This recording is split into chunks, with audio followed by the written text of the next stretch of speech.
Estamos con Gerardo Tábara, secretario general de Transparencia, para hablar precisamente de este tema que es absolutamente escandaloso, porque ¿saben qué es lo que pasa? Que asienta y le da peso a esta frase criolla de otorongo no come otorongo, ¿no es cierto?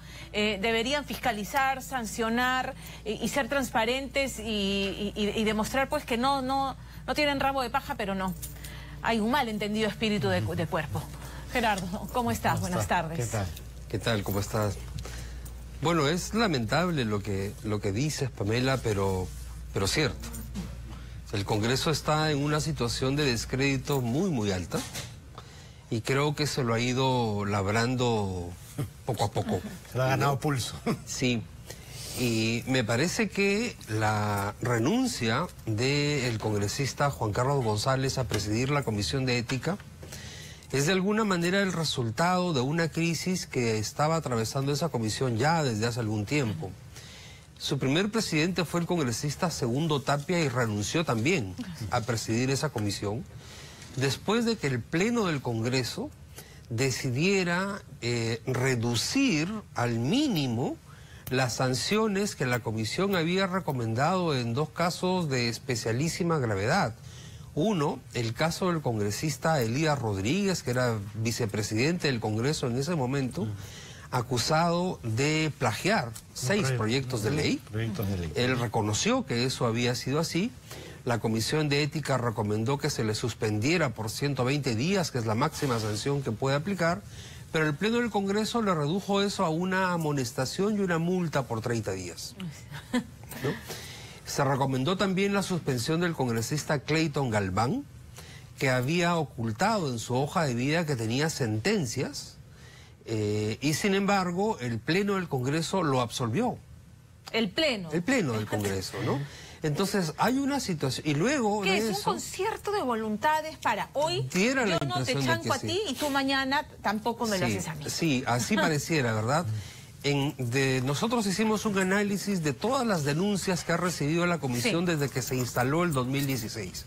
96 denuncias recibió.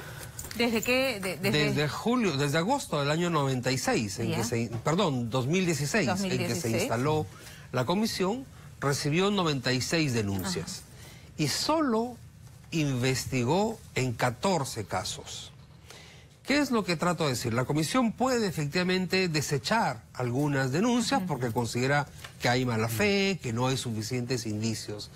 Pero hay otros casos en los cuales se han desechado las denuncias, esto es, ni siquiera se acuerda investigarlas. El caso de la congresista Yesenia Ponce, que el día martes se decidió enviar al archivo una nueva denuncia por supuestamente haber falsificado certificados de estudios secundarios y haberle pagado a una directora del colegio, ¿no? Ni siquiera ha sido investigado. Lo que la comisión ha decidido es no investigar ese caso. Exactamente. Porque ahí hay una diferencia. La comisión lo primero que hace es decidir si admite o no que ese tema merece ser investigado. Y luego de investigarlo puede recomendar que haya sanción o que no haya sanción. Claro. En el caso reciente de la congresista Yesenia Ponce, lo que se ha decidido es que no hay motivo para investigar. ¿Y cuáles son las razones que arguyen? Bueno, es que en diciembre se presentó la primera denuncia por esta misma situación y la congresista presentó los certificados de estudios, entonces dijo no hay nada que investigar. Lo que ha pasado entre diciembre y marzo es que se ha mostrado que esos certificados eran falsos. Hay que decir que ese investigación de colegas no periodistas que han hecho esa investigación. Exactamente, es una investigación periodística. Que sus supuestos alumnos que habían cursado con ella ni siquiera existían. Ni siquiera en RENIEC. Que lo han presentado como caricaturescamente, pero francamente no es para reírse. Entonces hay pruebas nuevas, por decirlo de alguna manera, que ameritaban abrir una investigación. No decidir ya ahora la sanción de la congresista Ponce, pero abrir una investigación. Y lo que la comisión ha hecho es decir, no, como en diciembre lo archivamos, ahora también corresponde archivarlo. Es decir, como en diciembre nos equivocamos, tenemos que volver a equivocarnos en marzo. Eso no lo entiende nadie, la verdad. La mayoría de las bancadas habían retirado a sus representantes de la Comisión de Ética y se quedaron solamente los representantes de Fuerza Popular y del Partido Aprista. Se retiraron los demás porque veían que no había un trabajo serio como el que corresponde a una comisión de esta magnitud. Hay una cosa que es importante saber. El Perú destaca en América Latina por ser uno de los pocos parlamentos que tiene una comisión de ética. No todos los parlamentos tienen una comisión de ética, y entonces cuando hablamos con colegas de otros países, oye, pero qué bien que ustedes tengan una comisión de ética. Pero estamos perdiendo la oportunidad en un foro tan político por excelencia como es el Parlamento. ¿Puede funcionar una comisión que busca juzgar hechos objetivamente? Fíjate, porque el reglamento del Congreso tiene como parte un código de ética parlamentaria. Y entonces está muy bien que haya un grupo que verifique si se está cumpliendo con ese código de ética parlamentaria. Hay otros casos en que se han archivado las denuncias, por ejemplo, de congresistas varones que se expresaron de manera agresiva verbalmente contra congresistas mujeres. El congresista Morales diciéndole a la congresista Marisa Glave que además de mentirosa es chismosa, el congresista Vieira también con expresiones denigrantes frente a la congresista Mercedes Arauz, el congresista Reátegui frente a su colega de bancada, la congresista Cecilia Chacón. Todos son esos casos en que nosotros le hemos pedido al congresista González que nos diga qué medidas estaban tomando. Esos casos han sido archivados. También. Han sido archivados y en algunos casos se ha dicho es que el congresista pidió disculpas. A ver, un momento. Los temas de ética parlamentaria no son un tema entre particulares. No. No es que si yo ahora... ¿no? Exactamente. La ética parlamentaria... el Código de Ética Parlamentaria es una ley. Y estos congresistas, cuando incumplen con esa norma, no lo hacen a título particular. Lo hacen en el ejercicio de su función. De una función pública, claro. Por lo tanto, le están fallando no solamente a la congresista a la cual insultaron, agredieron. Le están fallando a la magnitud del Congreso, al rol que ellos cumplen y por lo tanto a la ciudadanía a la cual representan. No basta, disculpas puede ser un atenuante, pero no un eximente de responsabilidad. Cuando un congresista sale a decir tal o cual cosa de una ministra o de otra parlamentaria y luego pide disculpas. Pero es que yo tenía un amigo que decía, desde que se inventaron las disculpas nadie queda mal. Bueno, es que eso no es lo que corresponde a la ética parlamentaria. No investiga nada. O sea, no investiga nada. Se decidió no investigar en el caso de Luz Salgado. Exactamente, por la compra de computadoras. Se decidió no investigar en el caso de Betty Ananculi, similar al de Yesenia Ponce, que también falsificó certificados de estudios superiores, cuando ni siquiera los requisitos para postularse al cargo de congresista se necesita eso. No se necesita, pero si lo pones en la declaración de hoja de vida, estás cometiendo un delito. De acuerdo, falsedad son genérica. delitos. Son delitos. Pero ni siquiera se investigan. No se investigan. No se investigó el caso del congresista Kenji Fujimori cuando regalaba computadoras en el Cusco. Tampoco. Se devolvió a la comisión el caso del congresista. Y le costó la candidatura a César Acuña. Sí, exactamente. ¿Te das cuenta? O sea, la figura es más o menos la misma, pero a César Acuña sí se le aplica la ley. El Pleno del Congreso decidió devolverle a la comisión el caso del congresista Bruce, que pidió protección policial para su restaurante particular. Y desde que lo devolvió, la comisión no ha vuelto a tocar el tema.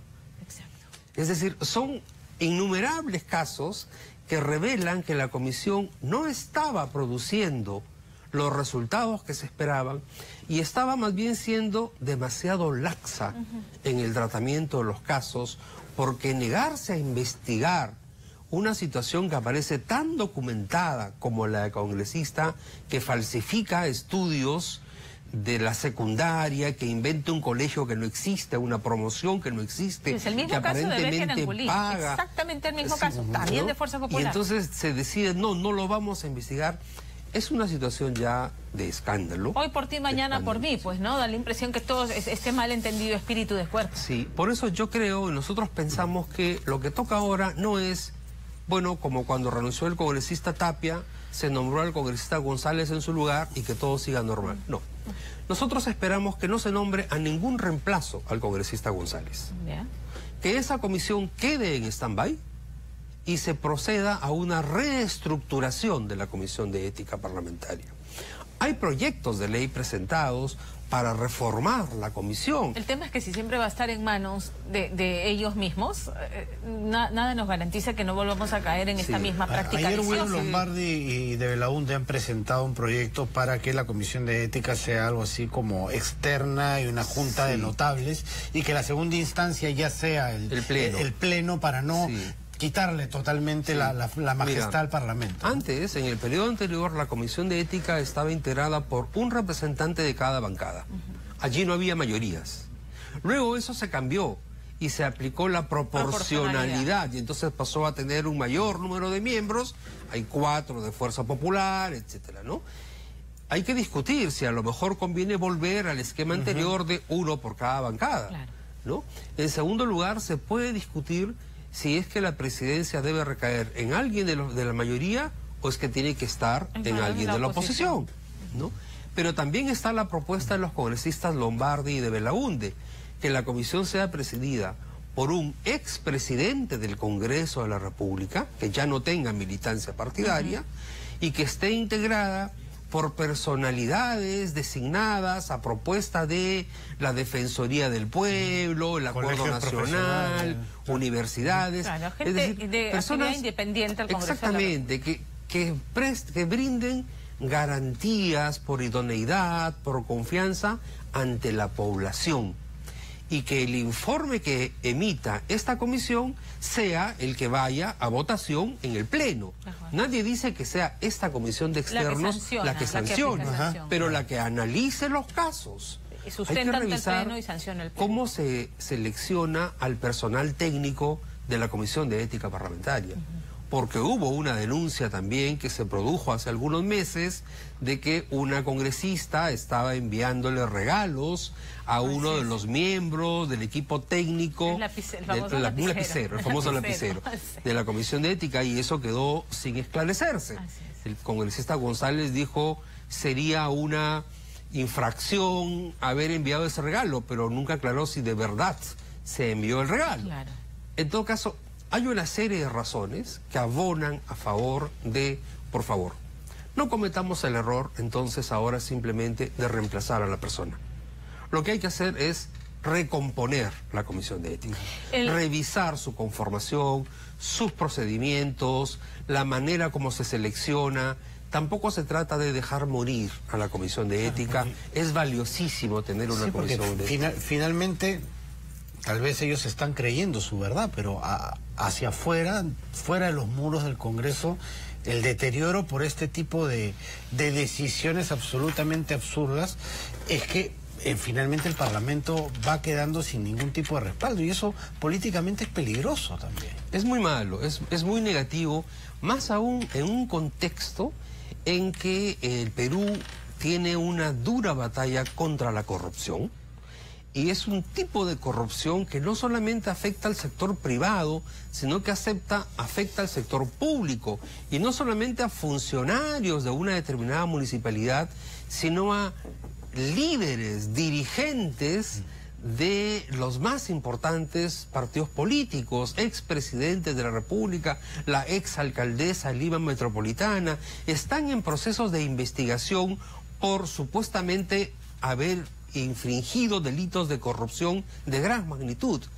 En ese contexto, el Congreso tiene que dar señales distintas a las que está dando para recuperar la credibilidad de la población. No se puede hablar de lucha contra la corrupción cuando tenemos una comisión de ética en estas condiciones, en estas circunstancias. Gerardo, el hecho de que miembros de la comisión se hayan retirado, representantes de por lo menos tres bancadas se han retirado, ¿2 bancadas? Me parece que 4. 4 bancadas. ¿No deslegitima las decisiones que se han tomado? Por ejemplo, solamente Fuerza Popular y el APRA, respecto al caso de Yesenia Ponce, ¿no es un acto ilegítimo si no están representadas todas las fuerzas que deberían estar en la comisión de ética? Sí, lo que pasa es que en la última sesión, en la sesión del martes, estos congresistas que se habían retirado volvieron a la sesión.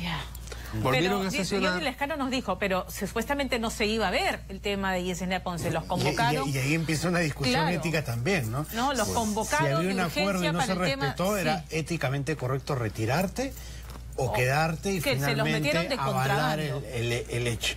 Bueno, ahí hay una discusión en la cual yo prefiero no entrar en el detalle. Si el congresista Lescano tiene razón, hay quienes lo acusan de que al haberse retirado él permitió entonces el blindaje de Yesenia exactamente, que las cosas terminaran como terminaron. Él se defiende, se le acusa, etcétera. Lo cierto es que durante meses la comisión estuvo sin poder funcionar porque los otros congresistas se habían retirado. Y no es que se habían retirado porque querían, bueno, pues faltar a la comisión. No. Es que se habían retirado por críticas al funcionamiento de la comisión. No querían ser partícipes de... El tema es cómo convertimos esas críticas a la comisión en un proceso de reforma efectiva de esa comisión de ética parlamentaria. Ahora, el tema de, totalmente de acuerdo, y es lo que se está reclamando reestructuración, pero el tema de Yesenia Ponce, mentira en la hoja de vida es un delito. Sí. ¿Tiene un proceso abierto en el Poder Judicial? Mira, habría que revisar, sí, hay varios congresistas, hay 3 congresistas que tienen, yo sé que tienen la inmunidad parlamentaria. Sí. Sí, hay un tema ahí que podemos conversarlo también, que es el de la inmunidad parlamentaria. Claro, hay 3 congresistas que tienen sentencias judiciales y si es que se pide formalmente el levantamiento de la inmunidad parlamentaria, tal y como está la norma en este momento, el Congreso puede decidir que no les levanta la inmunidad y por lo tanto se rompe el equilibrio de poderes porque una sentencia judicial no será cumplida por decisión del Congreso. Y en lo que corre el plazo, los plazos, los delitos por los que se le acusa pueden prescribir. Claro. Y además porque en estos 3 casos se trata de delitos cometidos antes de que fueran congresistas. Exacto, o sea, no son delitos claro, y además que en esos casos lo que ha dicho Transparencia es pues, que cuando se trata de delitos cometidos antes de asumir la función de congresista, no debería haber discusión sobre si le levanta o no la inmunidad parlamentaria. Debe ser automático. Claro, no la tiene. Debe ser automático, ¿no? Lo mismo aplica, lo mismo aplica para el caso del presidente de la República.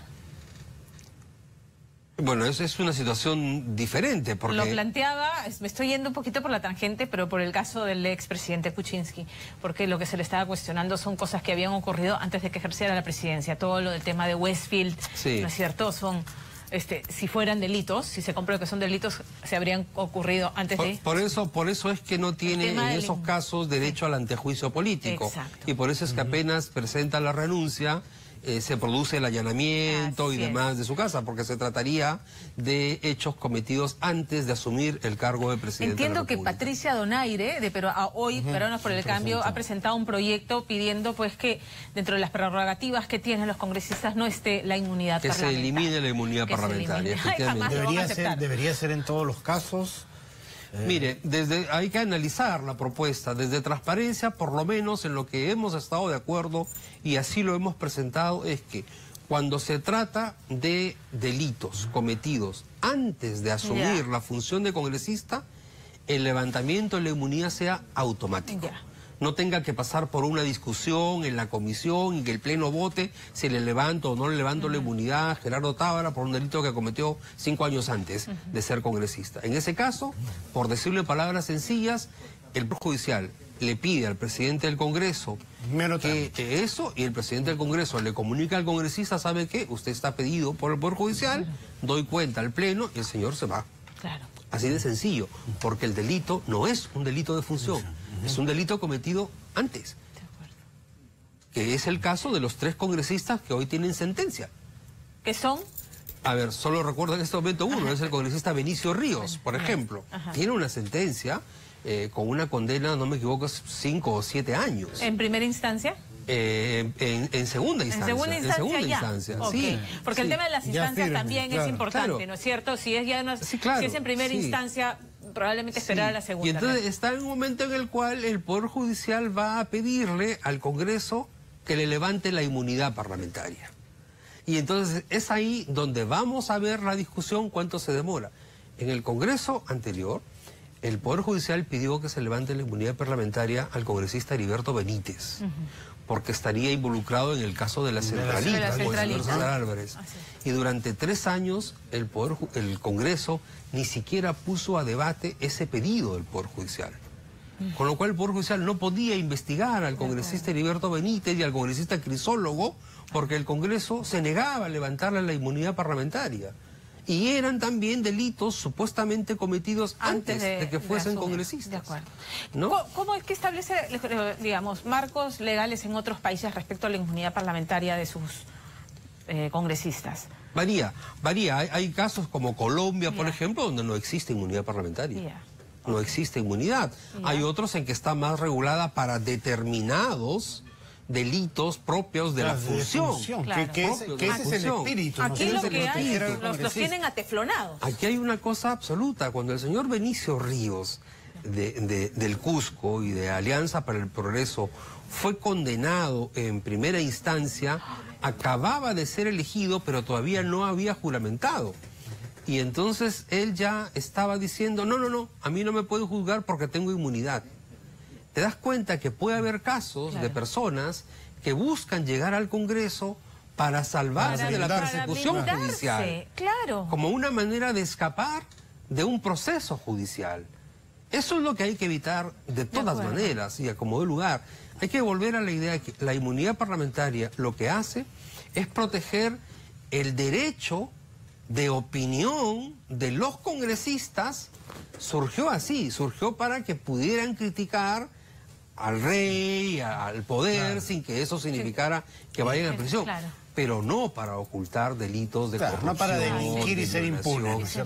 Exactamente. Bueno, me parece que esta tarde hemos tocado dos temas fundamentales que son además parte, bueno, el tema de la Comisión de Ética es un tema de reglamento del Congreso, pero en el tema de la inmunidad parlamentaria son temas que requieren que los propios congresistas hagan un acto de contrición y que vean que no pueden permitir que esto ocurra y que tienen que hacer reformas estructurales en la ley de partidos, en la ley electoral, ¿no es cierto? Y en la propia Constitución, por ejemplo, respecto a la inmunidad, porque de otro modo no hay nada que salve la credibilidad de la clase política. Sí.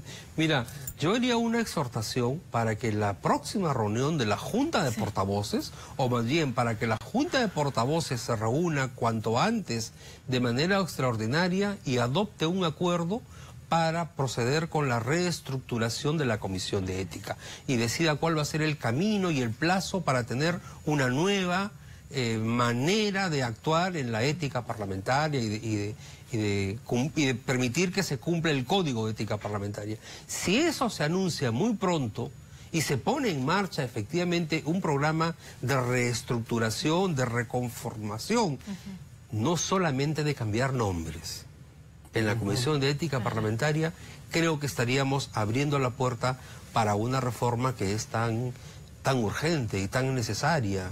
No pasa desapercibido que en 2 años renuncien 2 presidentes de una comisión tan importante como la Comisión de Ética y que además renuncie en un momento de cuestionamientos al desempeño y de acusaciones por parcializarse. En el Congreso anterior renunció Lai también. También renunció por la misma razón. Gerardo, un placer conversar contigo y poner en la agenda temas importantísimos como estos. Muchísimas gracias. Gracias, Pamela. Muchas gracias, Carlos.